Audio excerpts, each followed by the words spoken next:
এই মুহূর্তের big breaking news, বিভিন্ন স্তরের বিভিন্ন চোরেরা জেলে আছেন, আরও কিছু লোক জেলে যাবেন, এমনই এক মন্তব্য করে রীতিমতো শোরগোল ফেলে দিলেন কলকাতা হাইকোর্টের বিচারপতি অভিজিৎ গঙ্গোপাধ্যায়।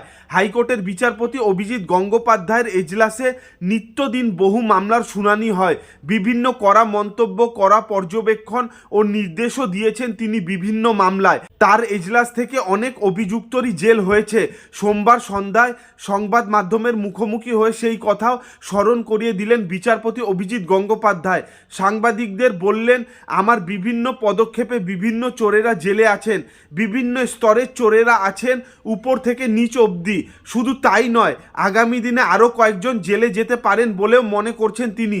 তার পদক্ষেপে বিভিন্ন চোরেদের জেল যাওয়ার কথা বলার সময় বিচারপতি গঙ্গোপাধ্যায় এও বললেন, আরও কিছু লোক যাবেন।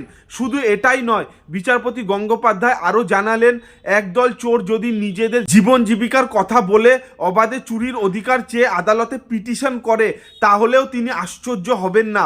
সংবাদ মাধ্যমের মুখোমুখি হয়ে এদিন সন্ধ্যায় বিচারপতি অভিজিৎ গঙ্গোপাধ্যায় বললেন, আমার এখন মাঝে মাঝে মনে হয় একদল চোর হয়তো কোনোদিনও আদালতে বড় বড় উকিলদের দাঁড় করিয়ে একটা আবেদন করে বসবে, বলবে আমরা চৌরবৃত্তি করে বাঁচি, আমাদের বিষয় সম্পত্তি সব চুরিচামারি করেই তৈরি করা, যদি এটা বন্ধ হয়ে যায় তাহলে আমাদের জীবন জীবিকার অসুবিধা হয়, সেটা সংবিধানের 21 অনুচ্ছেদকে লঙ্ঘন করবে।